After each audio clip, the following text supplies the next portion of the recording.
Hey, what's up, gang? It's Golden Gun, and I'm back with another Marvel Contest of Champions video. In this video, we're going to be hopping back into the Eternity of Pain Week 4 to complete our hashtag Tech Champion objective.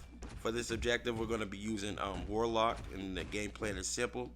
We're going for as many intercepts as possible, because with the intercepts, we'll activate a buff on ourselves that I'll guarantee that we crit, which we'll need to do direly for this fight, because the buffs that's active on this Warlock, you can only do damage to him with special attacks, and those special attacks have to crit in order to do damage to Warlock.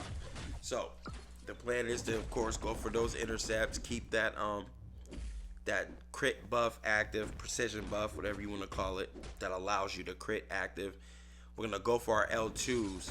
We have to go for our L2s here because you have to crit. You have to do crit damage to this Warlock, and you can't do crit damage to Warlock because if Warlock has an armor up buff, and this is just his kit, it's not a node or anything, it's just if Warlock has an armor up buff active, he ignores critical hits. So you can't crit to Warlock while he has an armor up active. So of course we all know that Warlock's special 2 applies an armor break debuff, but in this fight you want to make sure that to do the most damage, at least you want to make sure that you have at least one infection placed on this Warlock boss when you throw before you throw your L2, your special 2. If you don't do that, then the L2 won't apply the armor break at the start of the L2. It would apply it somewhere throughout the L2, maybe like the last hit, maybe somewhere in the middle, depending on when you place the infection on. So the goal is to definitely try to keep at least one infection on this Warlock boss. Goal number 2, keep your crit buff active through intercepting. 3, make sure you're throwing your special 2 attack.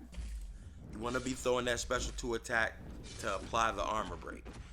But in order to apply the armor break to do the most damage, meaning the armor break is going to apply as soon as you activate the special 2 attack, you want to make sure that that Warlock has infection, at least one infection placed on him.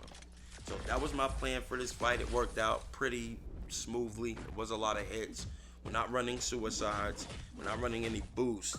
So it was a longer fight, but the gist of the fight was to go ahead, do intercepts, keep the crit buff active through the intercepts, build to an L2. Before I fire my L2, I need to make sure that crit buff is active on us by doing intercepts. And 2, that there's at least one infection placed on Warlock. That way, as soon as you throw that L2, it's going to start doing big damage, because it's going to immediately armor break the Warlock boss. I keep saying Warlock boss because we're using Warlock to fight the Warlock boss. And you want to make sure you get rid of that armor break immediately through that L2 so that you're doing the most damage, because if you don't, if that armor stays active on the boss Warlock, then you won't be able to crit, and due to the node on Warlock, you have to be able to crit to do damage through those special 2 attacks.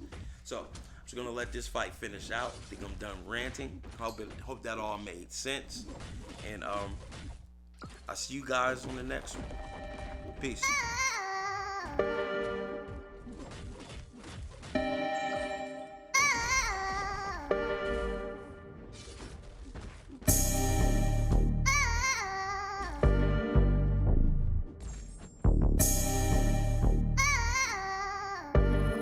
One Team Productions.